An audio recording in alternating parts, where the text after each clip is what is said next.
Radhe Radhe friends. चलिए आज सुनाते हैं कहानी चमत्कार। यानी भगवान तो हमारे जीवन में नए चमत्कार रोज ही करते हैं, अलग अलग तरीके के चमत्कार। चलिए देखते हैं आज कैसा चमत्कार है। जय श्री राधे राधे। वृंदावन वाके बिहारी मंदिर के पास बरगद के पेड़ के नीचे एक बूढ़ी माँ ने अपना घर बना लिया था। शक्ल सूरत से वह अच्छे घर की लग रही थी। उसके चेहरे की चमक, परंतु उसके पास फटे हुए कपड़े उसकी दर्दनाक स्थिति व्याख्यान कर रही थी। वह अम्मा बता रही थी, वह कोई भिखारन नहीं है। मैले कुचेले कपड़े, वह एक चादर वहीं पे पड़ी हुई थी। आज लगभग 10वां दिन था। मंदिर में जो श्रद्धालु आते, माथा टेकते, माँ को थोड़ा प्रसाद देकर चले जाते, वही खाकर वो अपना गुजर बसर कर रही थी। मंदिर में आते हुए श्रवण हर वर्ष अपनी माता पिता की बरसी पर मंदिर को आता और गरीबों को भोजन कराता। उसकी माता पिता एक रोड एक्सीडेंट में मारे गए हुए थे। उसके बाद वह अकेला था। जिस समय उसके माता पिता की मृत्यु हुई थी, उस समय वह कंप्यूटर इंजीनियरिंग कर रहा था। अब माता पिता को दिए हुए संस्कार हमेशा उसके मार्गदर्शित कराते रहे।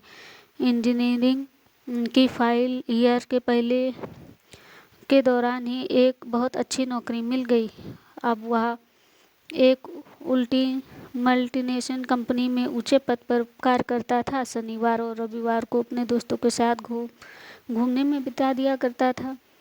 आज उसके माता पिता की बरसी थी, इसलिए आज वो मंदिर गरीबों को भोजन करवाने आया था। सभी गरीबों को भोजन करा देने के बाद उसकी नज़र पेड़ के पास बैठी बूढ़ी माता पर पड़ी। उसके चेहरे पे अजीब सी आकर्षण और स्नेह नज़र आया। शायद वह बूढ़ी औरत अपनी माँ दादी को ही ढूंढ रहा था। बड़े प्यार से उसने अम्मा को देखने लगा और फिर अम्मा के पास जाकर बोला, खाना खाओगी? मैं आपके लिए आप काफ़ी उदास बैठी हो, शायद इसलिए कोई जवाब नहीं मिला। श्रवण बोला, तुम अच्छे मंदिर के प्रसाद है, यह खा लो। बूढ़ी माँ ने उसकी तरफ देखा और अपने हाथों को आगे बढ़ाया। माँ के साथ श्रवण भी थोड़ा सा प्रसाद खाने लगा और माँ कहती है, तुम कहाँ रहते हो? इसी पर पेड़ के नीचे बैठी बूढ़ी अम्मा ने ठंडी सांस लेते हुए, बेटा, यह पेड़ मेरे घर नहीं है। पहले मैं मथुरा में रहती थी, अब वह शानदार बड़ा सा घर है। मेरे पति की मृत्यु के बाद जब मैं पति जीवित थे तब मुझे रानी बनाकर रखते थे, परंतु पति के स्वर्गवास के बाद धीरे धीरे बेटे बहू ने मुझे टिकने नहीं दिया और मेरा चेहरा भी नहीं देखना चाहते हैं।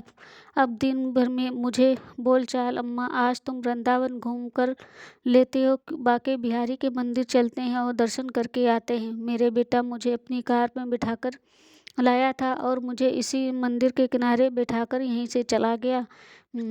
कुछ काम में जा रहा हूँ, 2 घंटे बाद आ जाऊँगा। और मेरा बेटा ने कहा मुझे साथ ले चलो, परंतु उसने मना कर दिया। 8-10 दिन हो गए इंतज़ार करते करते, आंखें पथरा गई, परंतु ना बेटा आया ना उसकी कोई खबर। समझ में नहीं आता है कि मेरा बेटा मुझे यहाँ लेकर क्यों आया है,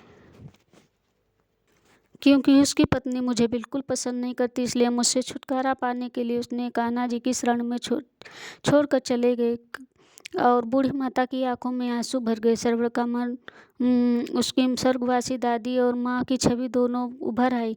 आंखों में आंसुओं के बूंद छलक आए और उसके बाद बचा हुआ खाना उसने झट से निकाला और बूढ़ी अम्मा के चादर पर रख दिया। एक निवाला तोड़ा और अम्मा के मुंह में डाला और खुद खाने लगा। ऐसा एहसास हो रहा था मानो वह उसकी किसी परिवार के सदस्य के साथ खाना खा रहा है।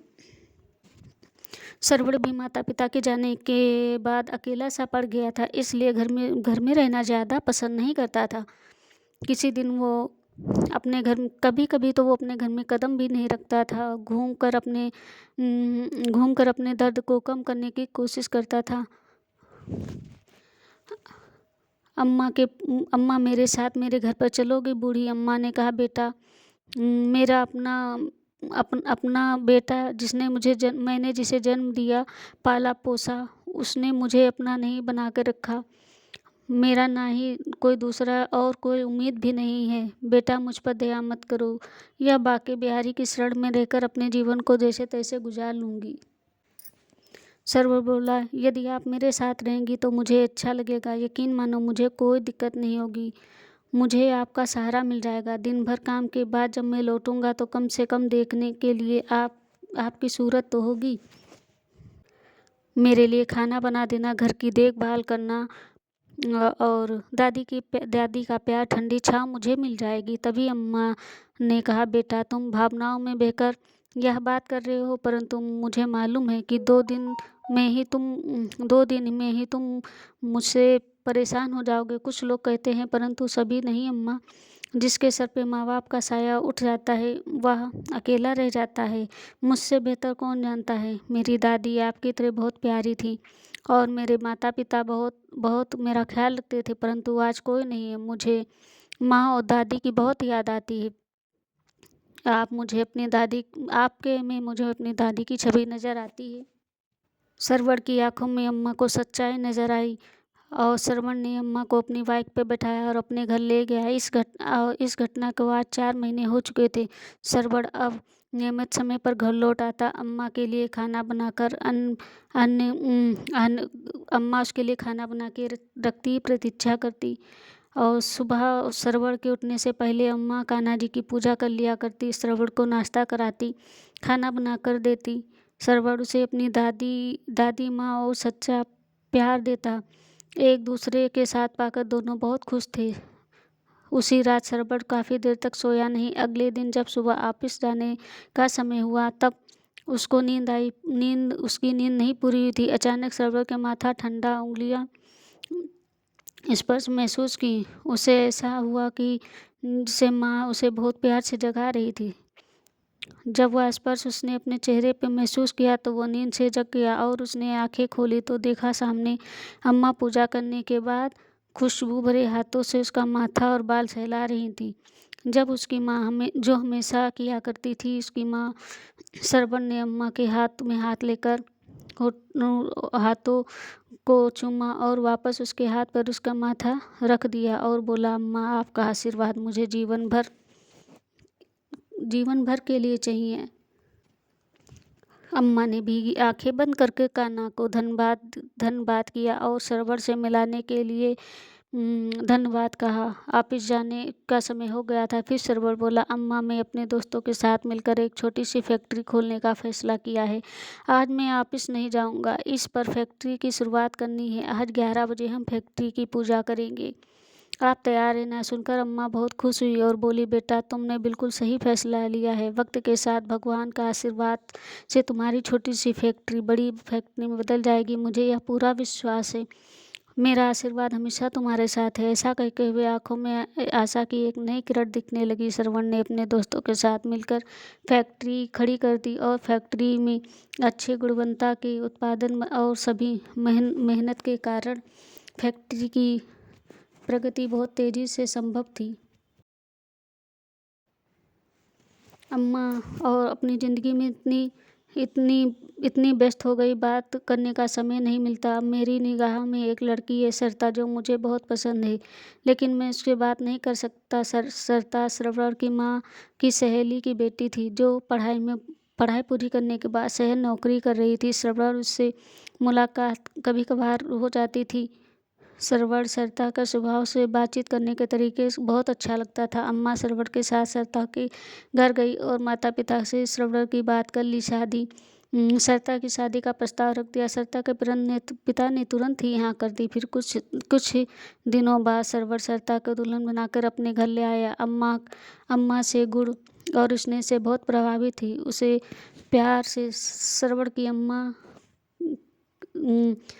से हो चुका सरिता का अब अम्मा से हो चुका था। सरिता हमेशा सोचती, ना जाने अम्मा किस दिल की बात को कैसे जान लेती हैं, और कैसे हर चाहत को उसके बिना कहे पूरा कर देती हैं। समय बीतने लगा। सरवण के 2 जुड़वां बच्चों ने जन्म लिया, एक बेटा और एक बेटी। सरवण जैसे घर में खुशियों से भर उठा। अम्मा अब सही मायने में दादी बन चुकी थी और सरवण के बच्चों की जिम्मेदारियां अम्मा ने ले ली थी। अब नई फैक्ट्री ऊंचाइयों पर छू रही थी। फैक्ट्री की शाखाएं अब देश विदेश जाने लगी थी, जिससे हजारों कर्मचारियों को, बेरोजगारों को रोजगार मिला। दर दर ठोकरें खाने के लिए छोड़कर चले गए थे, जहां अम्मा का बेटा उसे छोड़ के चला गया था। अब चला गया था। अपने निष्पाप माँ के साथ किया गया व्यवहार पल पल उसे कचोट रहा था। समय के साथ उसका अपराध बोध बढ़ता जा रहा था। घर पे झगड़े, दुखी होने के कारण पत्नी के साथ खुशी से नहीं जी रहा था। माँ को त्याग दिया था, परंतु उसके बाद उसका अंतर्मन हाहाकार कर रहा था। वो किसी से साझा नहीं कर पा रहा था। उसके घर में केवल उसकी पत्नी की ही एक राज था और राज था। उसकी कंपनी मालिक द्वारा जो तिथि पर समारोह शुरू हुआ और पहली बार जब कंपनी का मालिक अपने साथ सभी कर्मचारियों को रूबरू हुआ, तो आज निशांत के लिए एक बहुत खास था। मैनेजिंग डायरेक्टर अपनी पत्नी और बच्चों के साथ समारोह में आया और समारोह शुरू होने से पुरस्कार बांटने लगे। डायरेक्टर साहब ने अनुरोध किया कि स्टेज पर आओ। कहने लगा, आज हमारी कंपनी यहाँ बहुत बड़े दिनों, परंतु कंपनी जिस स्थिति में थी वह केवल हमारी अम्मा के आशीर्वाद से ही हुआ है। अम्मा जी का आशीर्वाद ना होता तो आज यह कंपनी नहीं होती। इस पर पुरस्कार वितरण ने अम्मा जी को बुलाने की अनुमति दी। स्टेज पर आई अम्मा जी के हाथ कर्मचारियों को पुरस्कार मिला। आज मैं तुम्हारी माँ हूँ, तुम मेरे बेटे, कहकर अम्मा जी ने पुरस्कार वितरण किया, छोड़कर अपनी कुर्सी पर जाकर बैठ गई। निशांत माफ़ी मांगता रहा, लेकिन अम्मा उसकी तरफ देखती भी नहीं। घर वापस चले आए। निशांत अपनी माँ को बहुत लाड करते हुए, लेकिन अपनी पत्नी के बहकावे में आकर माँ के साथ बहुत बुरा सलूक किया। उधर निशांत को यकीन नहीं हो रहा था कि जिस कंपनी में काम करता है उस कंपनी के मालिक दरअसल उसकी माँ थी। आज उसकी माँ के हाथों उसको पुरस्कार मिला तो उसका सर चकरा गया। माँ द्वारा घोर उपेक्षा और पाप कर्मों के कारण दिल में ना जाने कितने घाव हो चुके थे। पल पल वह अपनी माँ की याद सता रही थी, अपनी करतूतों को झंझोट रहा था। नासुर बनकर उसे लगातार चोट पहुंचा रहा था। अम्मा ने कहा, थोड़े दिन के लिए मैं अपने बेटे बहू के पास जाऊंगी। श्रवण ने भी हामी भर दी। अम्मा बहुत ही पैसे देकर उनके बेटे बहू के पास सब छोड़ कर चली आई। अम्मा ने अपने बेटे और बहू को एक अच्छे अस्पताल में भर्ती करवाया, जहां उनका पूरा ख्याल रखा जाने लगा। उनके बच्चों को संभालना और साथ ही साथ उनके दुकान को भी फिर से खड़ा किया, और वो पैसे श्रवण ने दिए थे अपने बेटे बहू की गृहस्थी संभालने में लगाए। हर कदम पर श्रवण ने अम्मा की पूरी मदद की और निशांत की तबीयत अब सुधरने लगी थी। दूसरी ओर कारोबार पहले की तरह चमक उठा था। गृहस्थी के कुछ समय में ही अम्मा ने व्यवस्थित कर दिया था। अब दोनों अस्पताल में छुट्टी हुई, वो घर लौटे। अम्मा की माफ़ी मांगने लगी।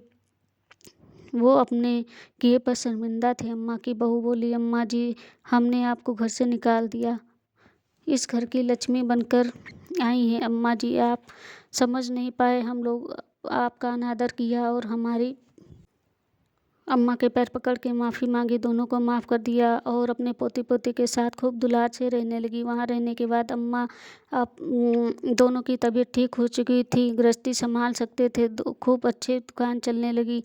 चलती हूँ, मेरा बेटा, मेरा परिवार मेरा इंतज़ार कर रहा है, यह कहकर अम्मा बैग तैयार करने लगी। बेटे बहू ने अम्मा को जाने से रोकने की बहुत कोशिश की, परंतु अम्मा ने कहा, श्रवण मुझे पर जान छिड़कता है और वही मेरा बेटा है, इसलिए अब मुझे जाने से मत रोको। श्रवण अम्मा को लेने पहले से ही गाड़ी लेकर आ चुका था और दोनों ने बहुत मनाया, परंतु अम्मा नहीं रुकी। फ्रेंड्स, ये कहानी हमें बहुत बड़ी सीख देती है, इसलिए हमें अपनों का अनादर कभी नहीं करना चाहिए। जय श्री राधे राधे। कोई भी ठोकर मारे लेकिन संभालने के लिए भगवान जी हमेशा उसका साथ देते हैं और कोई ना कोई राह ज़रूर निकाल देते हैं। इस